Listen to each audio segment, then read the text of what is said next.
and welcome to the first day of the first week in a brand new season for Collegiate Call of Duty. This is the CCL 2022, and we'll be kicking you off with a handful of matches both here on the mainstream as well as going on simultaneously, extra matches happening on the Bravo stream. My whole ship with me, Proper, and my man. It always feels so weird. We get to April, and it's like, why is College COD done? We have to wait all the way until January to see it again, but once we get into the season, we're always happy to be here. How are you? I'm doing great. I was just sitting here in the digital green room before we ended up hopping in here, and I was just shaking my hands. I was like, man, I'm just excited. It feels like it's been such a long time since we've been here for Collegiate COD, for this season to kick off. Truly awesome to be here. Yeah, we've got a really fun, loaded schedule here for you guys on the mainstream, including a kickoff rivalry matchup out of the Big Ten. Nebraska taking on Iowa. Just a couple of schools out of the 200-plus that we've got forming our main league here through the CCL 2022 season. A lot to talk about for these squads, but if you're brand new to College COD, please make sure you go over and check out collegecod.com to learn more about what's going on for the 2022 season, and maybe even see, hey, is your school represented? Because with 200-plus teams, it's very likely it is, but you never know. There are some that kind of slip through the cracks here or there. And with that, we also have the Academy League brand new to this season. So there's a whole format as far as how things will be going from the first half of the season into the second to make sure that our skill divisions are set accordingly for all of our teams that are playing. But there's also, if you've got enough players to put together a second roster, an Academy season that will be separated from our main league this year. A lot of exciting things, Proper. Yeah, absolutely. I mean, this is all culminating to what is going to be speculated for a LAN finals is what we were hinting at between you and Marco during that preseason show-off. And honestly speaking, man, it can be anybody's game at this point. We have our big four schools that we know are going to be probably big hitters, but at the end of the day, who else is going to be representing that college? Those colleges at the end of the road, man. It's going to be a fun road ahead of us. Indeed it is. And of course, with the United States and Canada being eligible to play, we've split up both of our continents here, or just our one continent, both of our countries, into 4 different regions. And our first matchup features of teams out of the Midwest. In the A division specifically, Nebraska rivaled with Iowa. They get a chance to square off here in week number 1. First match of their regular season. And kind of the way that we framed it up here, Proper, was that this could actually be a pretty important match. Both teams are coming back from last year, in which they had played last year, but they find themselves in a new division with a lot of brand new teams that were not a part of the CCL last year. So knowing what you're going up against here with a rivalry match, it's an important match for both of these two teams going in to start the year. There's a lot of question marks all around, not only for these two teams, but the entire division as a whole. I mean, you're sitting here with Dakota State University, Greenville Panthers are here as well. I mean, there's so many different colleges that both you and I, through what is this now, our 4th season for College COD, that we're just like, well, where do these colleges even come from? We knew they've always existed, but they have not fielded teams. So question marks around the teams that we have here for us, Shift, but also for how the division's going to be shaken up as a whole. Indeed the case. Nebraska, the home team in this matchup, they missed out on the full playoffs by losing in the regional qualifiers last year, as they also missed the top cut just by a couple of losses that really kind of were the thorn in their side. Where Iowa, they actually won their regional qualifier matchup, and they actually found themselves into the top 64. Nebraska, though, one of the biggest things, Zyphos, their captain from last year, returning, and boy, he's going to have to show up because the other 3 we are going to be getting a fresh look at here, Andy. Yeah, we sure are. I mean, Zyphos as a whole, the team captain, it was leading their team in all sorts of different stats ratio. Had a 1.95 search and destroy KDA, and that's always been a big focal point when it comes down to this Nebraska Esports roster. But for Sully, Cloud, and Storyboard, this is all going to be quite telling to see how Zyphos, as the team captain, can rally these troops together. And that was the big thing. I'm glad you brought up the search and destroy moniker, because that was key for Nebraska all the way throughout the entirety of the year last year. Again, there was 2 different stages in the first season that we kind of put that together during Cold War, and the top cut was kind of the elite cut, and Nebraska, missing out on that, found themselves kind of in the lower half, and search and destroy was near perfect for them throughout that lower half run. On the other hand, though, for Iowa, this is an interesting story because they did make it in the top cut. Again, these two teams being in the same division last year, but when they were there, they kind of got beat up a little bit. Yeah, they certainly did. In this roster, you're going to see at least a handful of people coming back. One person in particular is going to be Kranz. And Kranz was always the leader as far as hardpoint is concerned, with their 1.42 overall hardpoint KDA. And although they were getting beat up throughout the entirety of the second split, their first split was quite telling for themselves. I believe that they finished somewhere near about 7-7 overall, 7 wins, 7 losses. But then when they made it towards those CCL 21 playoffs, Alan, They kind of continued on that beat-up moniker, losing to Illini Orange 0-3 in winners round 1, but they did take ASU Gold to a map 5 in their first round of losers. Yeah, so for Iowa, I think the biggest thing as we start to get ready to look at the maps here in a moment, they need to distinguish themselves this year, right? I mean, they've got a couple of returning members, not their top leader. Toxicity last year was their captain, and he was their highest overall KD leader as well. But you've got 2 returning. And the biggest thing about Iowa was, yeah, you snuck into that second cut, which is still a part in a form in this season. But you need to be better, I think, just generally speaking, in a division where we don't really know what's going to occur. This is a time where you can step up and potentially be a favorite in this Midwest Pool A. Yeah, this goes back to that original point that you brought up with all of these Division A's in Midwest as a whole, that we have no idea what these teams are going to look like. We have somewhat of an understanding of what these teams can have to offer for themselves, but to go back to the overall point that this is going to be the best place to put your foot forward, these very much so be the best 2 teams in the Midwest Division just off of what we have coming from them alone. You can even go back to how they even looked last season when they even played up against each other. The Hawkeyes, yeah, I mean, they brought the hurt, man. I mean, they only gave up that 1 round in Search and Destroy. They a completely 90-point club, the entire team for Nebraska as well. And although I am more or less kind of comparing Cold War to Vanguard, the way that the 2 games might honestly play out, Hawkeyes can come out absolutely swinging in these hardpoint maps.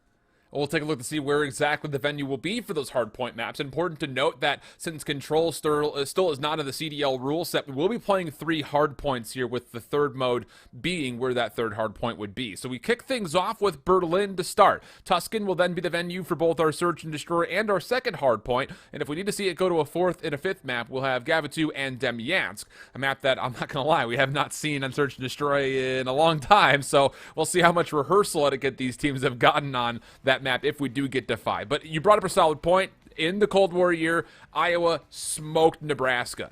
Absolutely put them out of the water. 100-point club, 1 Search and Destroy round. I think it was a 3-0 control. The biggest thing, and I think the way we frame it up here for Nebraska, is they need to be better in respawn particularly. Obviously now because you've got 3 hard points, but even when control comes around, comparing last year to this year, that's where the mark for improvement needs to be, at least a lot of the time in our minds here. Yeah, I mean, you go back to a lot of their respawns. A lot of their woes always came through from overextensions. Could be just miscommunication. Could just be time not necessarily spending with one another. I mean, at the end of the day, these are collegiate athletes. How much time are they honestly spending away from their books and their studies and putting that into the battlefield here in Call of Duty? But when it comes down to Vanguard in a game comparatively to Cold War, it's just so much faster paced. The time to kill is very, very quickly as well. The first few maps, especially with Berlin Hardpoint, is going to be quite telling for these teams on how they rotate from one another, because when you're thinking about the rotations as a whole when it comes down to Berlin, if you are not cutting it down from about 20 seconds or so to rotate over from, say, 2 to 3, well, you're going to be left in the dust, and you're going to be giving up the solid about 40 seconds or so. Well, here we go. Loading on in for map number 1, the first instance of CCL in the 2022 year. I'm just glad that we got Cornhuskers and Hawkeyes going up against each other. It's going to be a pretty heated battle. You have to imagine that the Twitter sphere will probably blow up between at least the players, if not the esports orgs themselves, because this is not a matchup where either of them are looking at saying, oh, it's just the first one.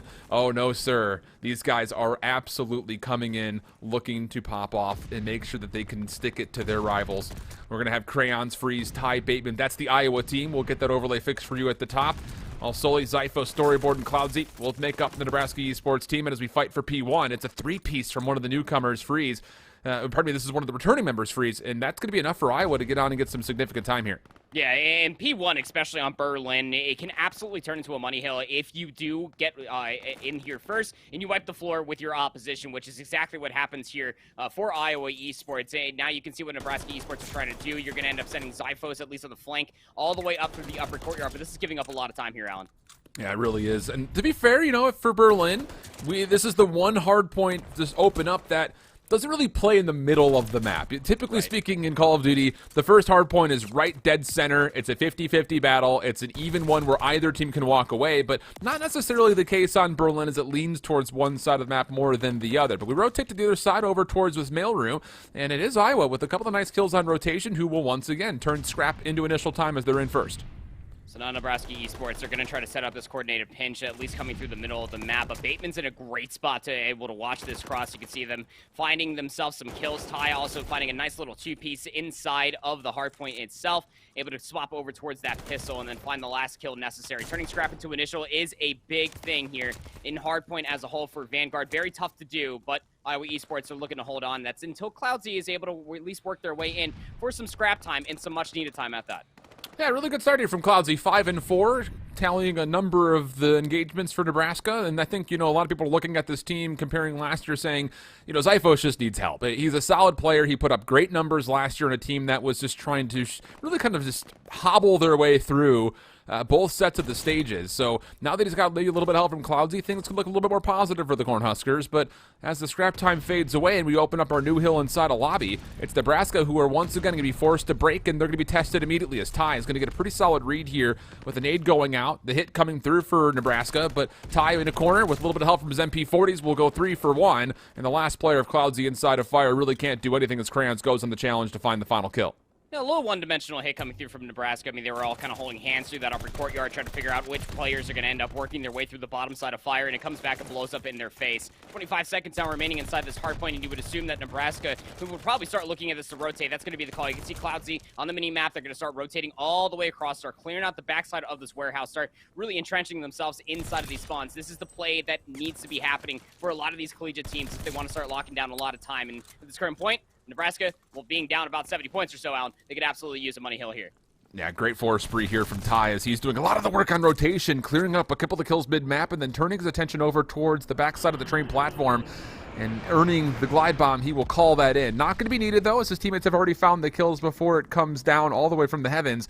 And that will mean a break from the front is currently imminent. Nebraska, with the favored spawns, trying to fight their way back in. And with 3 unique at 4 straight kills, they will do so flawlessly.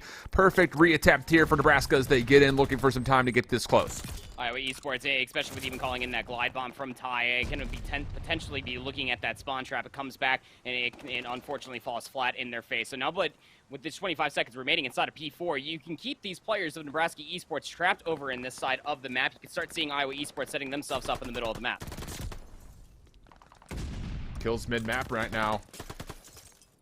Extremely important when it comes to trying to get to the high ground in particular, I think is the biggest thing. Cloudsy doing that. You see him just right above Zyphos. Ty, though, dancing in and out of the hallway. Gets one, tries to slip away, but Cloudsy there for the trade. Still relatively a close game, and we expect that this 5th hardpoint will, for the most part, stay relatively neutral, as it does get very scrappy, and without trophy systems, nades become a problem if you find yourself trying to soak up hardpoint time by just sitting on top of the hill itself. Good kills from Iowa, though, lead to clearance, and maybe a chance for the Hawkeyes to get back on and start accruing more tour. Yeah, I mean, for the Cornhuskers here, you're mostly just looking at keeping this bad boy contested. Iowa Esports, they cannot be allowed to soak up as much time as they've been given so far. They have to go around the hard point. Is storyboard clean 4 feet coming through here for Iowa Esports, and while Ty's not done quite yet, 16-9 for the kid on 3 straight. Bateman is also able to find themselves a 5 streak, so that's another glide bomb accrued for Iowa Esports. Yeah, it's been really nice to see, I think, for a team like Iowa.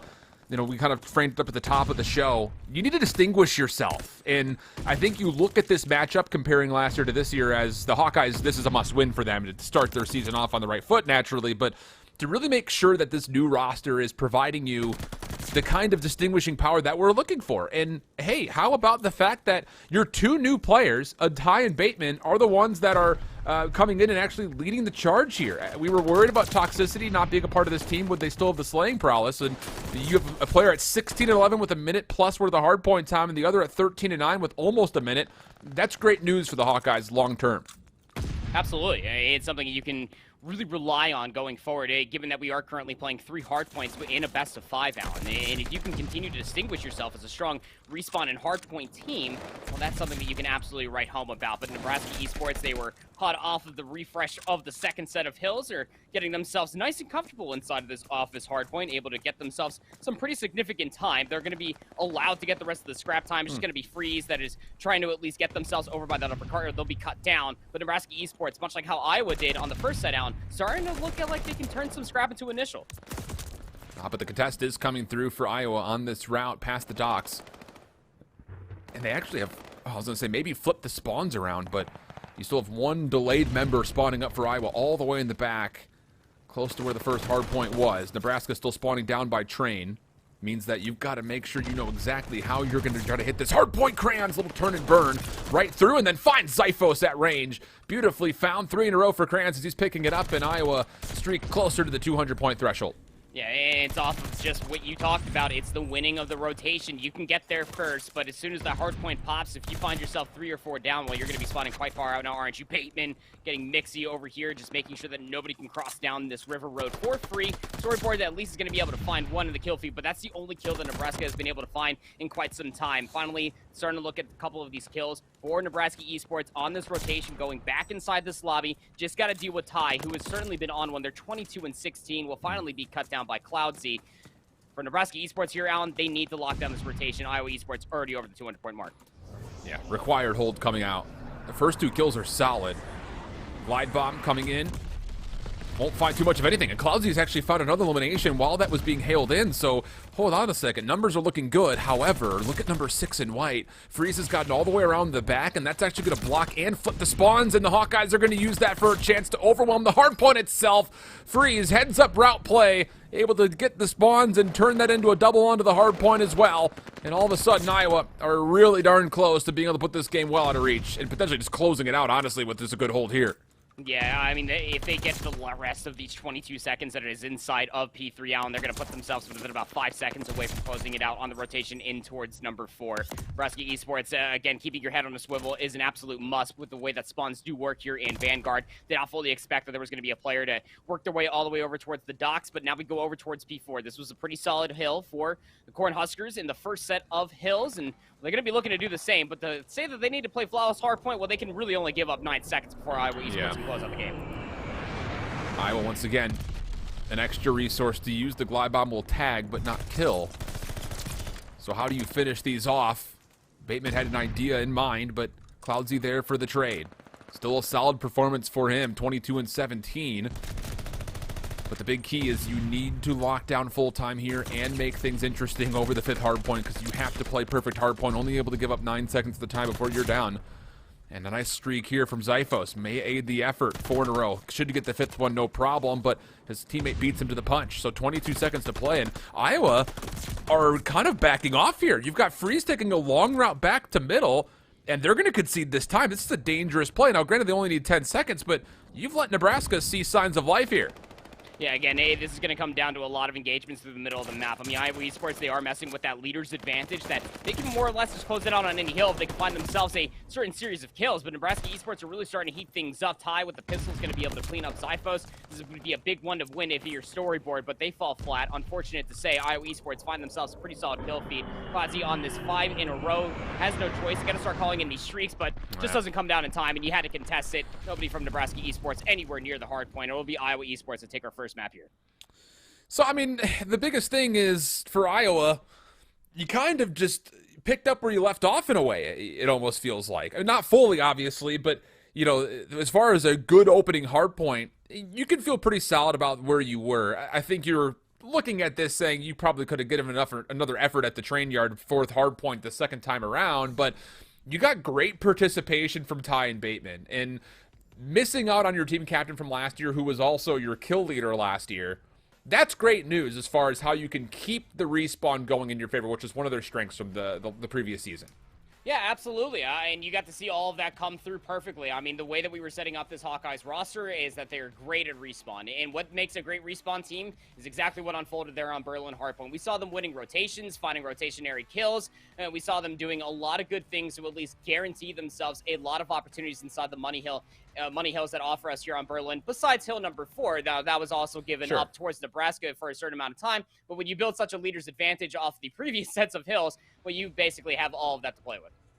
Yeah, and I think, you know, this is a pretty tight contest, largely speaking. I think outside of maybe the one poor setup for Nebraska over the lobby hardpoint, everything else was pretty tightly contested from start to finish. So that's great news, I think, for Nebraska, just looking at this generally speaking. The thing that I still go back to is, with how the pools are going to eventually separate after the first 6 weeks of gameplay, where you've got 12 to 13 teams largely in all of these different divisions, they're going to be split up between an A, B, C, and a D division. So you technically have to finish top 3 to get out and be in the considered elite status of the CCL this year. And if either of these 2 teams were to do that, this opening matchup is an important one to win. So, you know, for Nebraska, solid start. But this is where we really need to see them come to life again, is in the search and destroy. They were great here last year. You've got Zyphos returning. He individually can take over rounds. And I hate to say that you're hoping for that again, but you're hoping he could at least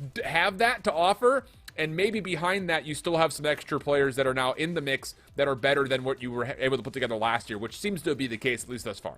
Yeah, I mean, the explosiveness from Zyphos is something that we highlighted constantly whenever Nebraska was on our screen last year during Cold War. And it's something that I absolutely expect to be a continuance coming in towards Vanguard. Again, all speculation as we have not seen them play. Both these teams did not participate in our Vanguard kickoff tournament here for College COD that happened a few months ago. But even still here, Alan, for Zyphos as an SMG player coming into Tuscan, that's going to be your route player, to your point, to be able to find a lot of these nerdy timings to be able to get into places, specifically for offense. If there's a way that Zyphos can get their way into bottom nest and the bottom side of church and just continuously keep this Hawkeyes roster guessing as to where Zyphos is going to be laying in next, well, that can garner a lot of bomb plants. It can garner you a lot of first bloods. And when you have that man advantage in 4v4 and in search and destroy here on Vanguard, it should more often than not guarantee you a round. You gotta remember that for Nebraska, their first cut from last year where you just started off in your regional divisions, it was really close to them getting into the top cut. And we look at a 1.95 KD for Zyphos and say, damn, that's really good. But you got to think also that when you go down to that bottom cut in your second part of the season, you play those 5 games that are there, how much farming are you actually doing in those matchups? So that's the big key, I think, to see the potential of a player like Zyphos.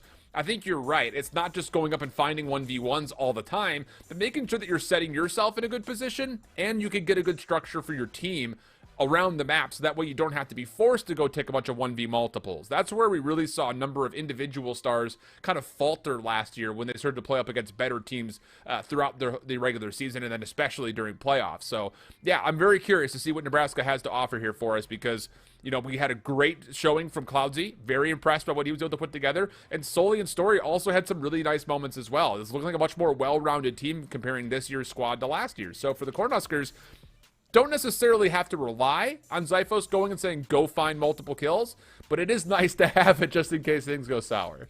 Yeah, and even from the team captain standpoint as well, we'll continue to lean on this, especially for Zyphos, is not only to be able to find those opening kills, but also lead their team to understand what that might mean. Again, collegiate athletes, how do they spend their free time? More often than not, it's not always just in just playing pubs, of course. I mean, getting those sweet-looking camos that Sledgehammer has given us is always nice, but spend a lot of time playing CCL 8, spend a lot of time playing those wagers and playing S&D challenges as well. This will be quite telling for both these teams to see not only how they rely and play off of each other, but to see how they can do it with an advantage.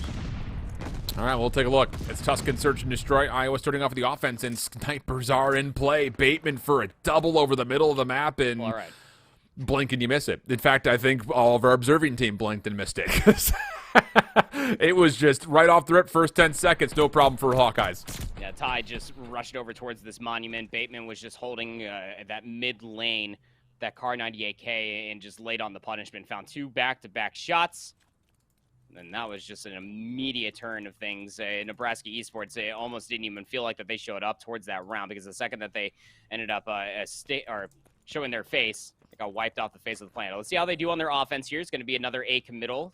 Getting used to that, especially on Tuscan, especially for Cloudsy with that bomb carrier, going to be working this quick plant. Bateman, who did have a sniper rifle in hand last round, is lingering in this division of the map. But as the bomb gets planted, Cloudsy also finds first blood. So yes, the trade is nice, but there's a lot of retake that needs to occur here for Iowa. And we've seen that before. It happened last weekend. That tree is made out of Kevlar or something. Doesn't seem to make a difference. Bateman, second straight round, finding at least a double. And we go 2v2, 22 seconds to play. Crayon's trying to clear out the very common post-plant clutch spot at the top nest. Leaving Cloudsy by himself. He doesn't hold down the trigger, doesn't make a difference. Finds the first, 8 seconds to play. Bateman has to stick. And you have to feel like Cloudsy for sure knows this. Bateman can also play for streaks. Takes the quick scope, gonna miss. And as the round expires, so will the chances of an early glide bomb. Yeah, and Bateman as well, to your point there, calling out that they were close to an early glide bomb. They are still on 4 straight. That'll still consist going in towards the next round, just 1 kill away from getting a glide bomb and search and destroy. And especially on a map like Tuscan Search and Destroy, where everything happens more or less over by this AS&D site.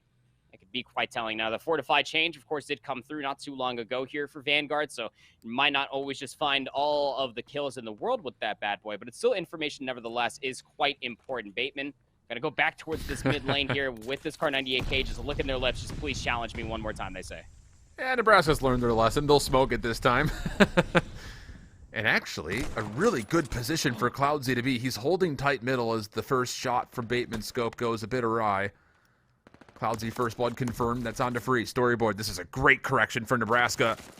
All of it over the top. Cloudsy just hanging on to a sneeze worth of health and then turns it into his 4th straight kill. Nebraska's search and destroy really coming to life. Solid adjustment here defensively.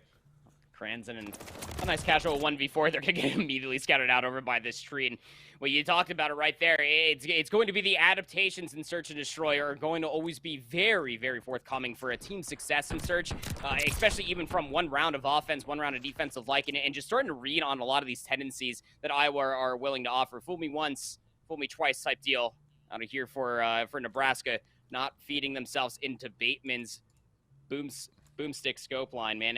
That is something you don't want to have happen time and time again. Now Cloudsy find themselves on 4 straight. That's your bomb carrier, by the way, here for the Karn Huskers. Going to be another A committal. Nobody was surprised. Here for Iowa Esports, they're going to let this go down for free this time. Bateman does find the opening first blood on the storyboard. That's the interesting thing when you have a scope to play off of. You typically rely on that to find your first bloods, not necessarily the set nades. So this quick plant strategy from Nebraska is really going to pay off, and they go 3 for 1 after the first blood had been confirmed, meaning that Zyphos and Sully are in a much more comfortable position, kind of working this, you would think, together, but Crayons has actually picked apart Sully completely unawares. Trying to recover the same position as Zyphos, and he will just slide back up into Nest. No problem for him to hold on to this position as Crayons has gone low. And as he makes the play for the bomb, Zyphos, you're going to need to check that, although it is just a toggle of the bomb, and Crayons has maybe missed his small window, although there really wasn't much to work with there considering Zyphos' position. Yeah, it was a brilliant reposition at that. You know, you do lose that first player of Sully up here in top Nest, and then you immediately come back. Maybe you can end up at least finding the very quick trade, but Krantz just dropped all the way down towards bottom center, and that stun check, although albeit garnering no information, it was still information that that's not the angle that you have to be worried about. It was just a very smart play from Zyphos as a whole to put themselves into that ever so wanted clutch spot, just to be able to look at where the bomb is immediately planted for. 2 rounds in a row here for the Cornhuskers. Zyphos on 4 straight. Bateman is going to take this Kar98K to go look over this P1 side, but from Nebraska Esports, it's giving them a single inch of information. It's the same setup for Nebraska. Just try to get players into the mid-map, and even though you've got the scope outside on the backside of A, there's just no one to check, on the offense to see if the defenders are going to push up mid. And so now you've got Freeze all the way out in the middle of nowhere by himself, and he's got a lot of angles he has to worry about. Cloudsy very quickly trying to make his way forward to find the eventual trade, and does confirm it, leaving Bateman by himself. And he's got to look at the pistol, but it's just a 2v1 situation that Nebraska are not going to let loose. And this Nebraska search and destroy, hey, we said it looked good last year. Let's be honest, it's looking near fully polished here early into the Vanguard year. Yeah, again, a very standard defense, rinse, wash, repeat of what we saw in their previous defensive round, but it was a bait of information. You even saw, especially for the Hawkeyes, I mean, they were looking for the idea of maybe going for a quick plant, but no telling on whether or not that there was going to be an immediate challenge, whether that's on top church or on the other side of the ruin. So they just make the weird and gut check call just to try to push all the way through into the waiting arms of Nebraska. It comes up and blows up in their face. 3-round lead here for the Cornhuskers, immediately going for the middle of the map. This time, a lot of focus towards the south side for us, Ship, and that's going to leave Cloudsy alone. They will be blooded, but solely for a quick trade. The thing about this is you're being watched from top church, and there's not a lot of safety for you to get out. Ty, nice little slide right through the middle of the map. Catches out another player over by the pillar rampways, and that'll be good for Iowa to bounce back. A much-needed and required round win for them to keep this one, at least within manageable terms. Definitely don't want to fall down 5-1, that much is for sure. So, damage down, but a lot more work to do, but a good correction here from the Hawkeyes to at least change up the pace a touch. Yeah, I mean, for Nebraska, there, again, a small little adaptation coming through, just trying to get more coverage, maybe over towards that radio room, down towards bottom center. It just comes back and falls flat. You always have to worry about that angle up in top church. This time around for Iowa Esports for their offense. Do they decide to push all the way through? No, they're just going to clear out the bomb site. Great first blood on the storyboard mid-map. Not going to commit for the plant yet, though. Bateman still going back over towards middle. Freeze, able to find a first blood, or the secondary look at the player for first blood. Crayons as well also getting involved. So this is enough vacancy for the bomb to get planted, and for the defense of Nebraska, a really tall ask here as far as how do you cut back in and try to even get a look at this bomb. Crayons should be scouted out and is. Nice shots from Sully, confirms the kill and makes it a 2v3. Over the top, Zyphos gets a read and then decides that's not a gunfight that I want. 3v2 situation here. Bomb planted, 24 seconds remaining. Got to make a play. Zyphos will drop down from Church. Smoke is coming out. Nice shots to take down Freeze, but will be immediately traded, and Bateman with the pistol will clean things up there in the end. It's these small little adaptations that we're seeing out from Nebraska Esports that, although on paper may come through and garner them quite amount of success, but I mean, when you're looking at this from the Hawkeyes perspective, just playing a very standardized offense like that, you have your mid-map covered, you at least know that that player on top sandbags is going to be more than preoccupied, especially when you got Bateman with this Car 98K, just always just looking at them. Going to be a war of attrition, more or less, just trying to find the information where Nebraska are lurking at. 2 rounds on the bounce here for Iowa Esports. Can Nebraska stop this bleeding here on this offense and put themselves up on that point? Big first kill, because you talk about the information game. Ty was 1 kill away from a glide bomb, which, although the kill potential is low, the informative game is definitely valued by getting that Skyborn score streak. So now you've got a 4v3. Nebraska, the bomb already planted down at A. Loses one over the middle. Bateman shot just a bit wide, not able to connect on the player top side of the fields. So that would have to be, you would have to think, the point of retraction of this site. Freezes just walked right in. My goodness, no one's even shot at him. I kind of held my breath for a second because there's a couple of players that could have maybe seen him, and he actually double backs, and with that, Zyphos able to find one, sneaks away from the gunfight from Crayons, then turns back to find the kill. Bateman, an impressive shot, but the clock way too exhausted for a potential defuse, and Nebraska assured they let a couple of rounds slip away, but this one convincing. And Ty going down there. I mean, it was a bold play, just trying to rush their way in towards that bomb site, maybe trying to catch one of these players for the Cornhuskers off guard, but you highlighted this play ever so wonderfully. This staircase is going to be the ultimate demise, and some success for different perspectives of that gunfight, but wonderfully played out there from the captain of Zyphos, putting themselves in a power position like that. 7-3 now for Bateman. Has been playing with this Car 98K all S&D long. Not leading the lobby. That's going to be held entitled for Zyphos at 8-5. Up on map point here for the Cornhuskers. Their defense has been called out here for the past 2 offenses of Iowa Esports so far, and Bateman finds a great first blood on Sully, who's been up in top church every single time. Yeah, it's almost like they forgot that Bateman's scope goes mid. We hadn't seen it find a lot of value recently. And, Zyphos actually will confirm a kill onto Freeze. That's the bomb carrier with the glide bomb. So now we go 3v3. Bateman still mid-map. Crayon's looking to make sure he's not going to get too overly pressured. Finds Cloudsy on the break. And so now it's just down to one more Cornhusker, and it's Zyphos. This is where we talked about him having the potential to individually take over a map. This would be a 1v3, 2 more to get.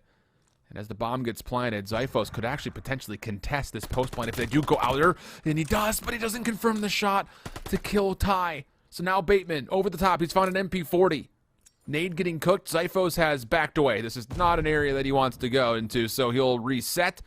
And as he does, he may get another look at Ty. Again, the shot's just not quite there. Still a 1v1, and Ty eventually, when he's allowed to shoot back, he makes good use of it.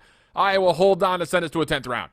What was that, like 2, maybe 3 good looks at least taking down Ty, and just unfortunate to say that you can't find the shots necessary. Ty actually did that at half their HP bar, 50 HP in total, so definitely nice to be able to see them converting that kill, because Zyphos was on another 4 straight. The potential for them to lapse streaks going into the next few rounds was absolutely there. You did have some rounds to play with if you are the Cornhuskers, but don't want to be giving away too much just to be able to play for streaks here. But Bateman, again, has constantly been pressuring out this Nebraska Esports. You got to remember, that's their tendency in a nutshell. Just play off of Bateman with that boomstick. If they can find that pick, that'd be great. But I love this timing out of Solid. Get inside of Church. Going to start clearing this out with the MP40. He's got dead silence if he wants it. There's one. Finds the second. Crayons backing away. Has to come back to the gunfight as there's just not enough numbers. And yeah, this is a nice little off-the-break setup for Nebraska. Very quickly, they find the final kill. And we go 1-1 in this series, something that Nebraska was not able to do last time around in the Cold War season. This time, search and destroy. It's looking mighty fine for them. And that's in the face of a very good sniper performance, by the way, from Bateman. Oh, yeah. I mean, Bateman went 9-4, had 8 non-traded kills, almost 1,100 damage, all more or less with the Kar 98K. That's impressive, to say the least. I mean, I'm just very happy that we get snipers back, smoke snipers back. We've missed them all throughout Cold War. It's nice to be able to see a young player like Bateman finding value with it here on Tuscan. Obviously, would have loved to have the map win and go up 2-0 in the series count. It's just one of those things, again, for Search and Destroy. It'll win you matches. It'll win you championships out of the day. And that's why we highlighted it here for Nebraska. They had a great Search and Destroy last season. Nice to be able to see them come back into the Vanguard year and be able to replicate the same thing, reading tendencies of Iowa Esports and being able to react to them. Minus maybe solely forgetting that Bateman loves to go towards the middle of the map with that sniper rifle. But hey, we're willing to brush that one underneath the rug. It was still nice to be able to see them convert so many rounds in sequence of one another. The thing about it is, one strength may not be enough to get through your rivals in the Hawkeyes. With 3 hard points, you're going to have to find a respawn somewhere. So, when we come back after the break, we'll frame up Tuscan hard point for map number 3 in a 1-1 series between Nebraska and Iowa right after this.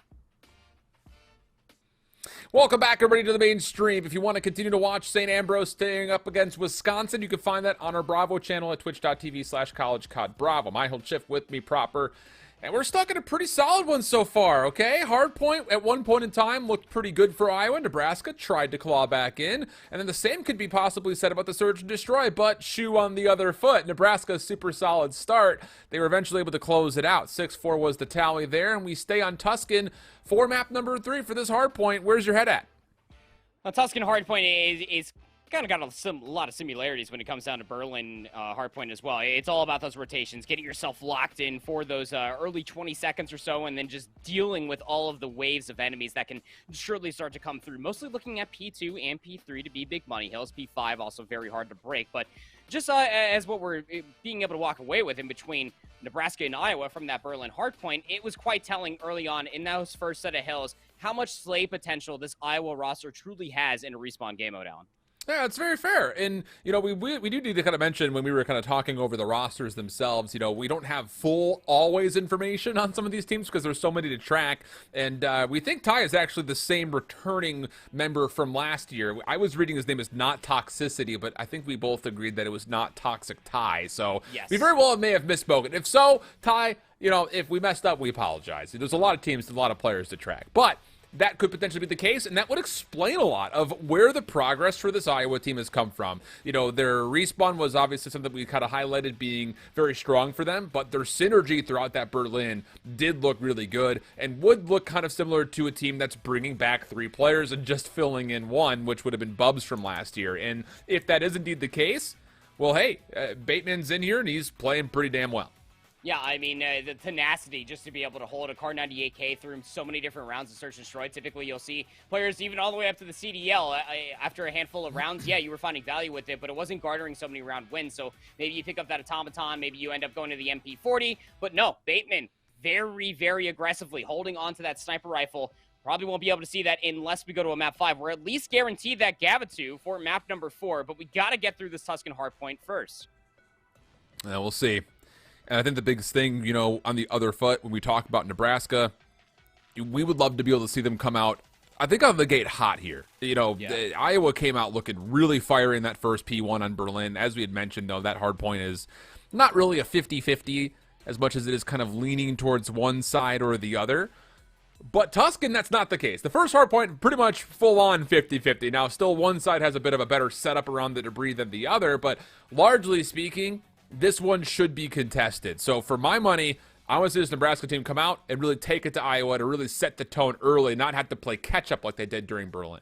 Absolutely. They just can't allow so much time go over. I mean, comparatively, P1s, like you were talking about, the office inside Berlin, much easier to hold on to yourself if you just quite literally run over the enemy, which we did see from the Hawkeyes. But you definitely have a lot more opportunity to be able to play with the map, the south side of the map, if you're spawning over by that fountain side, or if you're spawning over by that church. To your point there, Alan, a lot more debris, a lot more coverage to be playing with, and a lot more angles to be able to course to your victory on P1 and holding down the rotation going in towards that column hardpoint. Definitely don't want to be falling yourself too early on Tuscan. It's very easy to snowball this map if you start getting way too much control in the middle of the map, especially from what we saw from the Hawkeyes, with how much middle of the map coverage they were able to accrue from themselves back in that Berlin hardpoint. That could be two-folded once it comes down to Tuscan. I'm thinking mostly here, I'm looking at timings is what I'm looking forward to. I think, we saw a couple of instances in Berlin where, there's still 25 seconds here. Why are you rotating so early? A map like Tuscan is going to feel a lot smaller, so the ability to play for some scrap time finesse, I think, is definitely in the picture here. And, it's hard to really look back at Berlin and say this is the one moment where Nebraska lost that first map, but there were two key moments in my mind that kind of stood out. The first being the slip through that Iowa had to flip spawns kind of unawares to Nebraska, and then their early rotation away from 3, setting up for 4. Those two instances, I think, kind of give us at least a taste, a little nibble on maybe some of the things that we could look to see Nebraska improve upon. And a map like Tuscan, you've got some luxury to kind of hit that scrap time because it is tighter, and a lot of the hard points do form towards the center of the map. So I'll be curious to see if Nebraska comes out with a little bit of a heavier and hotter pace here to try to maybe take this game to Iowa rather than having to respond like they kind of continually did during Berlin. Yeah, and that's when you can start really relying on their two biggest slayers during that Berlin hardpoint. Who were they? It was Zyphos, team captain, and Cloudsy coming in for this Nebraska team, was really having their way in a lot of the engagements. And to your point there, Alan, the way that Tuscan can feel so damn small is because you can always play for that scrap time. You can always end up committing maybe 2-3 players to be able to battle for said scrap time while you're just having one player, maybe an AR, maybe an SMG. I don't really care. Just put them on the rotation and just try to battle for that scrap time. It's a lot more doable the way that spawns work out here in Vanguard comparatively to Cold War. Well, here we go. Iowa spawning from the left in the white. Nebraska in their representative red. And here we go. First blood to tie. And there's not a lot of mid-map pressure here for Nebraska. Cloudsy tried to sneak through, but he was scouted and tagged. That'll be an easy cleanup. One more to find. It's Storyboard and the SMGs wake up for Hawkeyes, and that'll be enough for them to get, again, good control here on the first hard point for our third map. Well, Nebraska are starting off on the favorite side here, so they're going to be able to control Church. But again, we beg the question here as Ty goes on 5 straight for their first life. Early glide bomb achieved for the Hawkeyes here. Probably see that playing into effect if they start playing for the spawns. But I mean, why give up any sort of room whatsoever? Because it is, what is this, about a 9v2, 9v3 now, straight for kills versus Iowa to Nebraska. Now you can start seeing these white arrows on the minimap for Iowa start cutting past the middle of the map. Nebraska got to be holding on for dear life for these spawns. And only 2 players have found kills, by the way. So, 9 for 2, but in a 2v2 at the moment. That continues to be the case. Ty, 7-1 start for him. Bateman up top, looking for a little bit of help as they try to push through the second floor. Sully and Zyphos going to give away their position as the kills come out, but Bateman now left by himself. Turns, finds a second, and keeps his life, at least for a time. Did not expect Cloudsy coming back through Church Alley. Not going to make a difference, though, as Iowa pick up the trade and now look to fight for spawns. Yeah, here's the scary part, though, is that Nebraska starts spawning in for P2, more or less, and then you can start being trapped over here because Bateman is going to pick up that Church alleyway. They will be cut down. It's a big 4-for-1 trade within the kill feed. Cloudsy just playing a little ring around the rosy with that door. He's going to be able to pick up 2 kills, 1 more up on the top side of sandbags. Won't be able to get the gunny up in time, but this is a great hard point for Nebraska Esports. Again, they started off on this side of the map, Allen, and being able to battle back out from their spawns will be able to get them those 40-plus points before we truly focus the rotation over towards 3. Big first kill for Zyphos. Gets away, although he runs into his teammate Sully, who was trying to save his life from Crayons, who was looking for the trade. But the kills for Nebraska is still good. They find almost every single second of scrap, and they could set up a bit of a hit. And actually, wait a second, Ty spawns all the way out. So you've got to be a little bit careful here if you're the side of Iowa, because you're short-handed on the hard point, and Ty doesn't know which way to go. He doesn't know how to get here and try to shoot people from the back. He's finally going to come up mid-map, but Nebraska have gotten the dirty work done already. They find the kill, they find the break, and Nebraska up top through the early stages of the third hill. Alan, you know my standpoints on P3 on Tuscan. That is one of the hardest hard points to break in Vanguard right now. And with off that spawn out, Nebraska Esports just fly across the map. Now they're finding themselves in, or glide bomb's going to be called in from Ty. Remember, they got that in their first life. It's going to be able to clean up Cloudsy, but still not enough to be able to upset these spawns. And Nebraska, off of that very nice break, going to be able to build off this 20-plus point lead. And look at the heads-up play from 6 in red. Cloudsy already on rotation, looking to get behind Church to lock down spawns coming up for one of the more key hard points in this rotation. But Iowa cutting to the middle of the map. They're actually able to get here and find 4. That's going to do wonders for them. Sully the last one to pick apart, but Sully with the STG gets a double. Nebraska hold on to the spawns, and Church is going to open up in favor of the Huskers. Another hard point to be able to hold for yourself, but the setup right now for Nebraska Esports is looking quite good. Cloudsy just doesn't know which way to go. I mean, they're being shot from so many different angles. This nice little hit coming through from Iowa Esports just to be able to clear out the backside of the spawn is going to be able to flip out the map entirely. Bateman will go 2 for 2 so far for themselves, but Nebraska Esports cutting past the middle of the map, going to be able to contest this once more. Nice kills coming out of Crayons to hold on to the hard point. Still opportunity here, though, for Nebraska to try to find maybe one more break attempt. Danger lurking mid-map, as Storyboard has found too. But this is where we kind of talked about it last time around at Berlin. There's time for somebody to try to finesse this, but they're going to give it away and instead try to over-rotate with 3 members towards New and Command Center. First gunfight has been won onto Crayons, and now it's just down to, well, Iowa will actually even try to hit this early. They're a little bit short on numbers here, and with that kill from Zyphos, they may be dissuaded from trying to hit very quickly. They need to wait for help. Yeah, they absolutely do. Hey, this is another one of those very difficult hills to be able to break. It's going to come through from a lot of ricochet grenades. You got to be able to bounce these bad boys, but it takes some time to cook up, and that gives opportunity for Nebraska Esports to be able to watch their flank, watch through this patio side, and just wait for the engagements to come to them. Nades coming out, one from Zyphos, one from a teammate, resulting to 2 Hawkeyes down. 30 seconds. Someone's got to try to touch. Crayons will give it the first go. Sully watching the main door. That'll be good for a handful of kills, but the nades on the second attempt now starting to open up. 1v1 for the hill. Freeze is on the way in, wants the gunfight, but Cloudsy holds down the trigger. And the predictive shots will pan out as Nebraska have 15 seconds to fight for here on Old.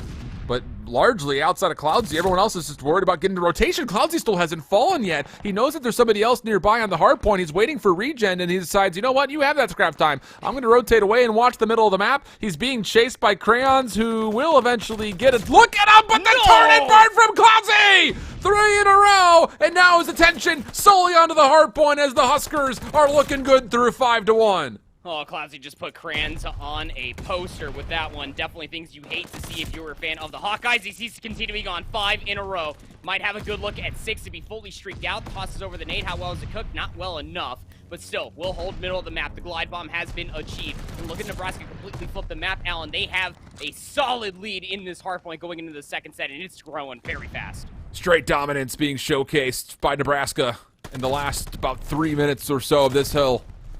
6 is where it'll eventually be cut down from Cloudsy, but an impressive life to say the least. Sully on the hard point, backside, eventually dealt with. 10 seconds of scrap time will be conceded here to Iowa. But as we rotate and turn our attention to the bottom part of the minimap over towards Pillar, oh boy, it's Nebraska holding onto the spawns. Iowa trying to change that. Story, good read. Tallies the first elimination. Second one coming on his way, but Crayons will win this, and with that, Iowa, they're in a really solid spot here on the column to actually win the hard point and the spawns in the same hit. Oh, it depends on what Sully can do with the SCG on the hill itself. They'll end up going 1 for 1, but it will be enough damage and will buy enough time for the rest of Nebraska to potentially get themselves some spawn ins here. As Sully will spawn in over by that tree. Big battle happening over on the top side of this hardpoint. Crayons long-range shots, egregious ones at that, versus Sully with that SCG. And Nebraska have actually done a great job just to be able to keep this contested off of kills alone. Yeah, and they've reflipped the spawns back around as well, so this scrap time will be hotly contested, you have to feel like. Both teams actually kind of playing for spawns at the moment, both for the old hill and the new simultaneously.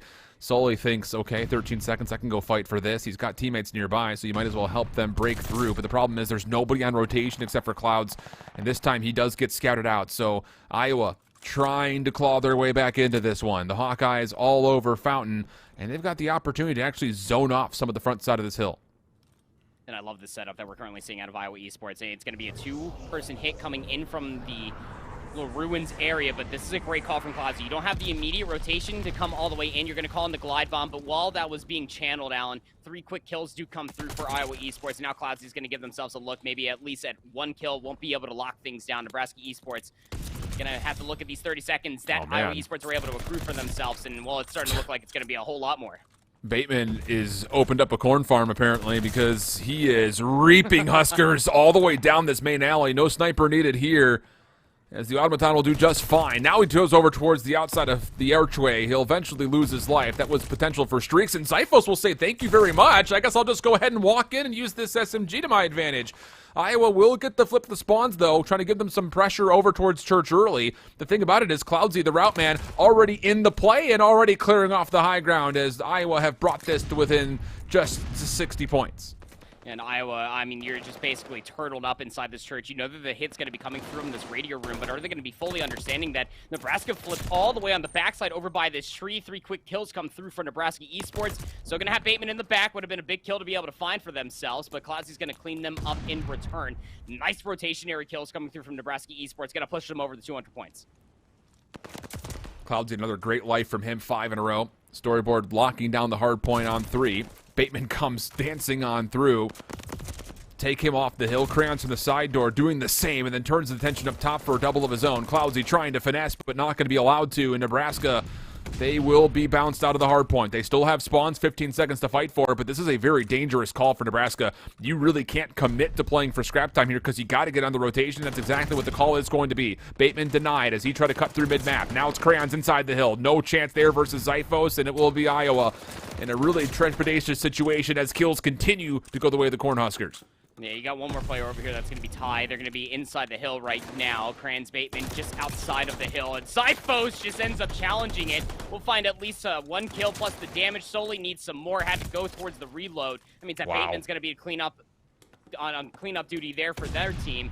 And it's going to be a nice little bounce back from Iowa Esports. They're still down by a whole hard point here, Shift, and with the strong healer on 5 and trying to rotate themselves back in the middle of the map, they can keep the Cornhuskers at bay and start soaking up some much-needed time. This is great clearance from Crayons. He comes off spawn and cuts right down main. That will make sure that no one's down middle in the courtyard. Freeze kind of following in his footsteps does the exact same thing. This has been a really good hard point for Iowa. The Cornhuskers, they need to make a decision. And with that final kill, it looks like the spawns will mean they will just go ahead and try to zone off this first hard point. The most important set of 1v1s coming up for the Cornhuskers. Trying to get a respawn underneath their belt. It was such a good lead for them, but Iowa have battled back and essentially turned this into an even game.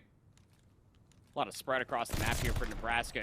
Cloudsy off screen is going to be able to clean out the backside of Crayons, and well, then immediately comes back over towards the AS&D. We'll go 1-for-1 in that engagement, but again, the map has been flipped exactly where we started on the map here. Nebraska Esports are going to be playing with those close P2 spawns. Cloudsy's going to call in their glide bomb. Will they be able to find a kill? Yes, they will. 2 more kills come through for Nebraska, keeping this contested. Iowa Esports, they need to clear off this hard point. Oh, Bateman was a good first elimination, but he wanted more. Maybe he bit off more than he could chew, because Nebraska have now gotten right back onto the hardpoint tie, looking to spin, but does get turned aside. 236, 194. One more break attempt for the Hawkeyes. Has to come through fluidly. Shots not necessarily perfect from Cloudsy. Trades come out. Reset. Cloudsy off the reload. 2 for 1 they go, but the contest is in, at least for a small time. Bateman on the backside, not going to be able to find much of anything, although he did pull out the straight finger to find a kill. Can anyone touch? No, not going to happen. And Nebraska's strong search and destroy leads to a very good first rotation of hills here in the Tuscan hardpoint, which they eventually see be the difference maker to the tune of a 250 to 194.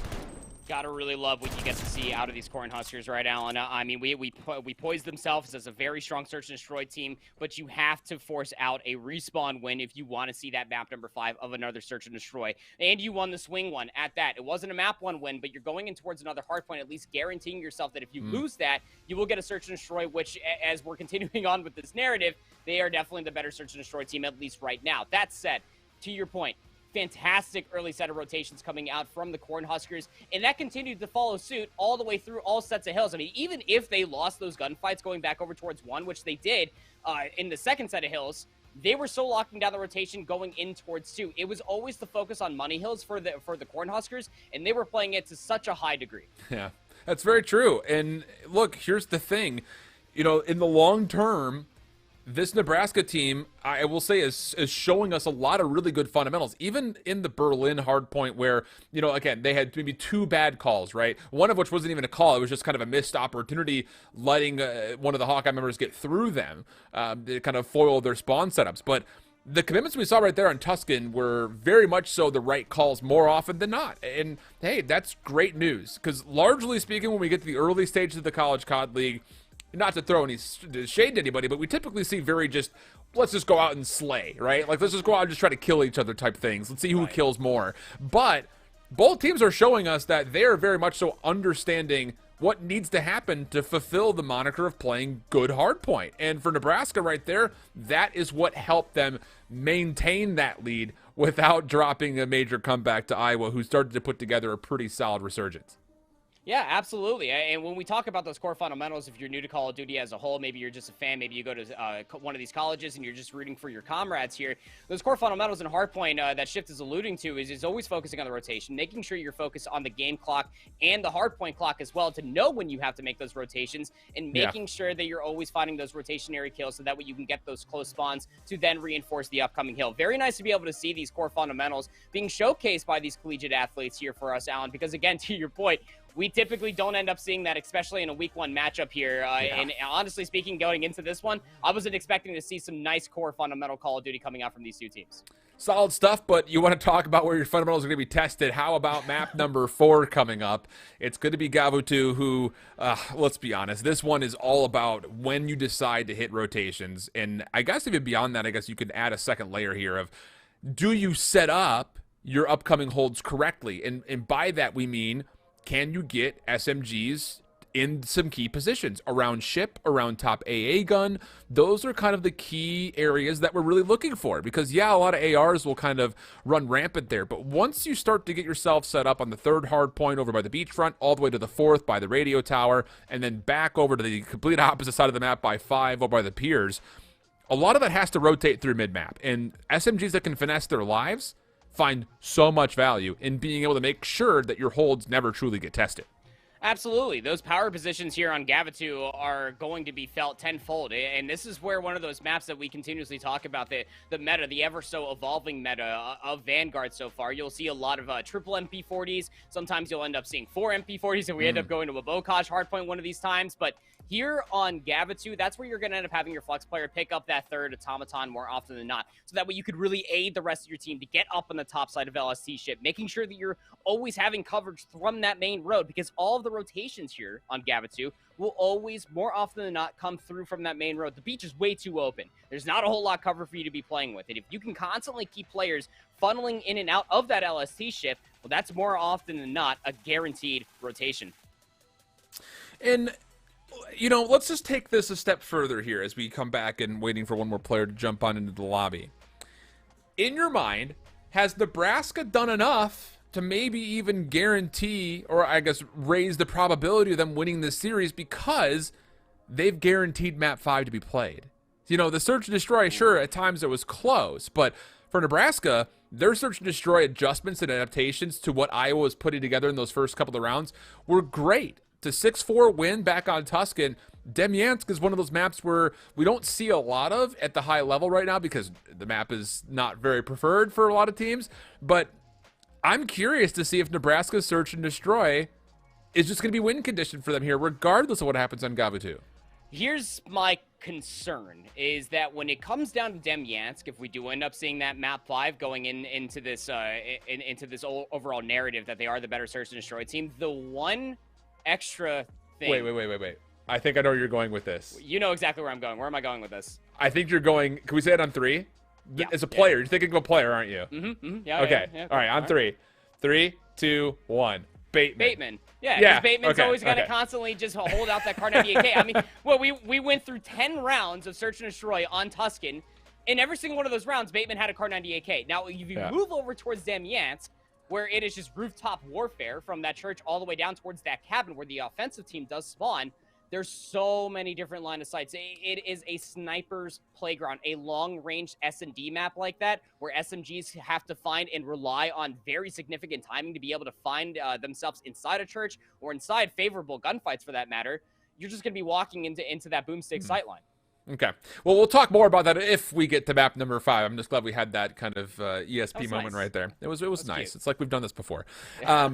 You know, so as we look at Gavutu in particular, are you more thinking that the ARs are going to have more impact here, or are you thinking that the SMGs like Zyphos are going to get into sneaky positions then just wreak havoc on rotations? So traditionally, through as much as we've seen, whether you've been watching a lot of scrims for the CDL teams as they're preparing for their upcoming weekend, or maybe even watching challengers, on Gavutu, you're more often than not going to see that sole SMG player. Now, that sole SMG player can absolutely get mixy and really flip a lot of these hard points on its head, specifically when you're talking about the roundabout that is that anti-air gun over by P1 and over by the LST ship. You have a lot of top-down warfare to be able to combatant for yourself.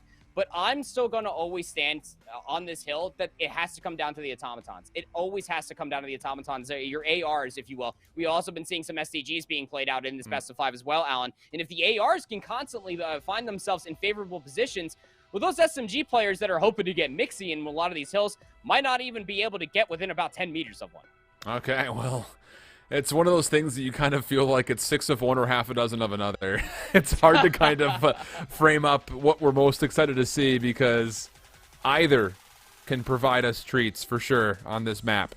But a must-win one coming up here for Iowa.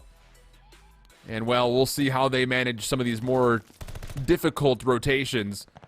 Off the start, they have been really good in these first hard points, but this time we go 2 for 2, taking over spaces solely with an STG, and that's going to be enough for Nebraska to get onto the hard point first. Yeah, I love this mix-up that we've been having. I mean, I've even casted with an STG being played since maybe the kickoff weekend, but Sully has been holding on to that STG this entirety of the best of 5. And by way of hitting on the outside of ring, Nebraska Esports are going to be able to win the opening break-off, more or less. And that's going to put them in a great position to constantly be finding these funneling kills. Not anybody for Nebraska Esports so far going over towards that LST ship. That's going to be Ty that's up there first. The rotation might be a difficult one for Nebraska, but a great opening set of points nevertheless. Yeah, this is really fantastic. And yeah, I think you're right as far as trying to hold on to the next rotation. Ty is going to have to step up in a major way. Cloudsy on 5. Long route being taken as Ty is just playing sentry turret at the moment. Cloudsy from the off angle, though, does get the best of him. Problem is, Crayons is still lingering in the bottom side of the ship. So as Cloudsy kind of plays spawn trapper, he eventually will fall. And honestly, behind that, Iowa are in a great spot to get numbers here first and potentially just completely dominate the second hardpoint, such is the case so far. As the trades come through, it's the Hawkeyes who retain possession of the ship. Yeah, and Ty's just going to be able to constantly put themselves up on the top side of this LST ship. Oh, I thought there was a world where he flies off of the top side of that and takes down Zyphos as well. But great resurgence coming through from Nebraska to be able to put themselves inside the hill, at least for a small time. Being able to at least find themselves some trade kills is exactly where you want to be at. You also have streaks to play with. Keep in mind, you remember off of that fantastic 6-0 start that we got to see from one of the players. They might be able to call those bad boys in. Now we got to start focusing on the rotation over towards 3. It's going to be held for Nebraska for the time being. Iowa Esports kind of battling out from the docks building and inside the communications building might give themselves a good early look here. I was about to say, as much as you like the look of the minimap for Nebraska, Iowa have some routes here where a good kill could flip these spawns around. There's one elimination. Let's see where exactly number 8 spawns up. There's the flip, and yeah, it's all the way across the other side of the map. So now it's just down to, can Cloudsy hold on to the hard point itself? He's reinforced by the steel plating of this landing ship. The problem is he really is kind of stuck there. Or is he? Comes out and finds a double, eventually gets dealt with, and with that, Iowa have successfully broken for now. Be able to hold on to these spawns. And now we come down to that question that you had poised going in towards Gavitu. When do you start rotating all the way out? We're going to have some streaks called in. It's going to be Cloudsy. They're going to take down Freeze inside the hard point. So they're kind of doing this two-pronged attack. And this makes me a little nervous here, Shift, because Nebraska are playing for the scrap time here on Gavitu. 3 to 4 is a very long route to be played for. Iowa Esports are currently battling through the LST ship, but the way that Nebraska are set up on the map, they're dealing with these players on all different fronts. The only problem is that Zyphos is going to be the last player that's left alive over here, but oh good is right. Cloudsy still spawns in. Yeah, it's a really smart holding your spawn up timer for Cloudsy right there. Wait for the hard point to open and then hit the spawn in button. So he will be able to sit here to reinforce. But once again, Iowa in a position to where they may find a couple of routes. And actually with these kills, they've flipped the map around. Cloudsy now the last one standing again, as he's going to try to lock down and see if he can contest as much time as humanly possible. But he gets stunned up and dealt with by Bateman. And with that, once again, Iowa are at least able to break up the very regular monotony of if you start at this hill, you end at this hill. So the fact that they've been able to neutralize this time is good news for the Hawkeyes. Even better, the fact that they still spawn in place and will be able to soak up the majority of this back 30 seconds. Yeah, and some of that might just come through on some very unfortunate calls from Nebraska trying to hit the scrap time over towards 3, even investing in towards the streak. But when you do have this lead that Nebraska Esports have, you're more than okay to be able to play for those very unfortunate mistakes. You can even bounce back off of them as well. You can take a look at the minimap. Look at all the red arrows for Nebraska in and around those docks. You're going to have Sully in that power position towards this mid-street. Going to be waiting for players to cross. I think that Freeze might have ended up seeing that barrel, but regardless, as the hit's coming through from the P3 side, it's being dealt with ever so wonderfully. Cloudsy will find 2 within the feed, and that's going to be initial time secured for Nebraska. Great stuff from Cloudsy. He has really been the buffer on this hard point, as once again, Iowa did have a good look to try to break, but Cloudsy in the ship make sure that as trades were coming through, nobody could reinforce for the Hawkeyes. So now with 30 seconds left on this hill, Iowa, you could feel the anticipation. They want to try to work their way into this hard point as best as they possibly can, but it's just Crayons, the only player who's snuck through as of yet. All the other kills are turning up in favor of Nebraska, and it's Crayons finally makes his move. He'll find one elimination on the hill, but immediately gets traded back, and with 13 seconds, it's just all Nebraska. This has been a really solid first set of hills from the Cornhuskers here in red.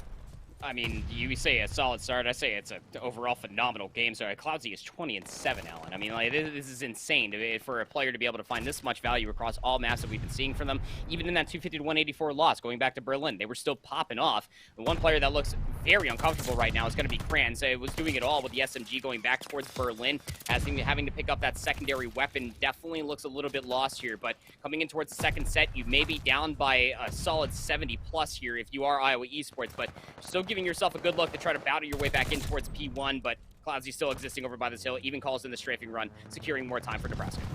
Be careful, Cloudsy. You don't want to kill yourself with that thing. And I think he actually did. Bateman got credit for the kill, but he was nowhere near the hard point, so I'm pretty sure that was a self-elimination that came into the mix. Sully will take his place, and Storyboard watching over the middle of the map has tallied up a double. Zyphos working with Sully, and this has just been the power of the 3 AR setup that we're getting. You know, 2 automatons with the STG for Nebraska has not really been at all. It's been near flawless for him through and through. A lot of these rotations, so many different moments where you've got any one of those ARs starting to pop off, including Storyboard right now, who's just been watching over the middle of the map. He finds himself on 5, earns a glide bomb before eventually falling. Yeah, and what's even more impressive, too, is that Cloudsy has a minute plus of hardpoint time. I'm honestly really excited to be able to see the stat board at the end of this to see how many objective kills that this young individual has been able to pull for themselves. So Iowa Esports, though, they were able to lock down the rotation much like the previous set. They get inside the LST ship early, but they're going to have to read where Nebraska Esports are coming from. It's all coming from the side of the docks. Good first from Freeze. Reads the second. Beautifully done. And the stun confirms Zyphos earlier. So a 4-man feed here for Iowa. And at a certain point, you need to turn kills into a map flip. You need to get over to the right side of the mini-map. That's what we're looking for, at least at the moment. Crayons turns his attention to mid, gets a read, and they go pinstripe in the kill feed for a 2v2. Cloudsy now on the way in, looking to contest this 10 seconds of scrap time while the rest of his teammates will tactfully back up. And Iowa have not really made any significant pressure happen over towards 3 as of yet, although Crayons is putting his effort up towards top AA gun.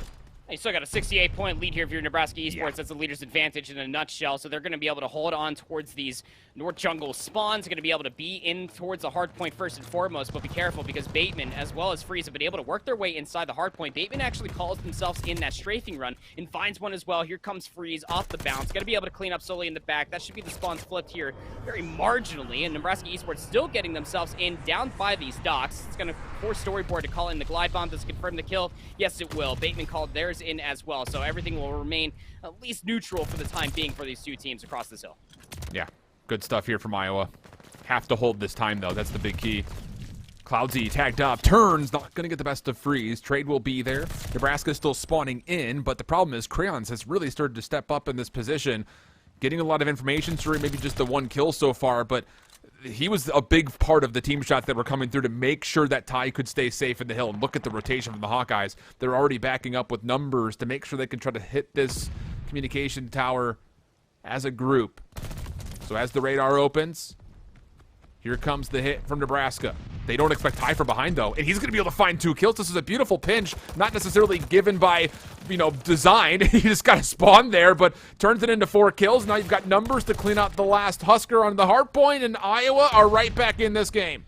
And this is exactly where Iowa Esports were very dangerous in that Berlin hardpoint. They were just doing such a phenomenal job, proactively playing for the rotationary kills. And look at them just reading where the hit's coming from, just sprinting in towards the hardpoint here on radar are Nebraska Esports, and they all get cut down in succession, being able to soak up so much time. 20 seconds remaining inside this hardpoint. Cloudsy will be trying to resurface themselves. That's a pretty clean feed, looking like Ty might just have their work cut out for him. Does find the first, but look at Nebraska. I mean, they had an idea that maybe they were going to try to break this, but nobody ends up spawning in whatsoever. It's actually Iowa that still maintain those P4 spawns, so they're going to chalk it. They're going to rotate all the way over towards 5, and although the lead may swap only by 4 points, this is a lot of faith that you're going to be able to hold on towards this hill. They had nobody watching over the top of A gun for Nebraska. They're on the docks, yeah, and they've got some players up top in the ship itself. but Iowa are waiting for streaks to come down, and then they'll go. Here's the green light on the way forward. Zyphos creating a little bit of space, able to find one elimination, but that is it. Nebraska trying to get over to help this hard point. It's Cloudsy for 3, turning, but Bateman puts him down to his place. Still neutral onto the hard point. 35 seconds to fight for. Neither team can win here, but this time, very coveted, depending on which side of the map you find yourself rooting for.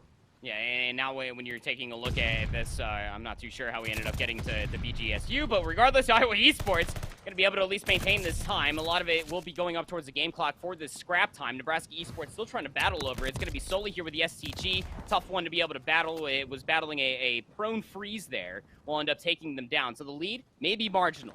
But when you take a look at the rotation over towards 1, and historically throughout the entirety of Gavitu, has been very good for Nebraska Esports.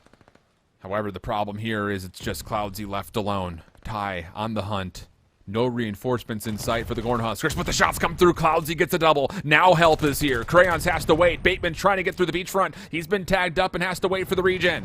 2:33 is where it stopped, but Bateman called out a strafing run. That'll be good to help in the effort to break. Last player left on the hard point for Nebraska is Sully, and he does well. Finds one, keeps his life. Help is here in the form of Zyphos, but the trades will eventually turn up in favor of Iowa as the lead will swap again. And now just 10 seconds left. Nebraska, last chance to get in. 2:43 to 2:29. Kill starting to come through, but Bateman on 4 gets a good read. The contest comes out, and now Bateman looks to go as he breaks past the 40 kill threshold, and Nebraska have broken.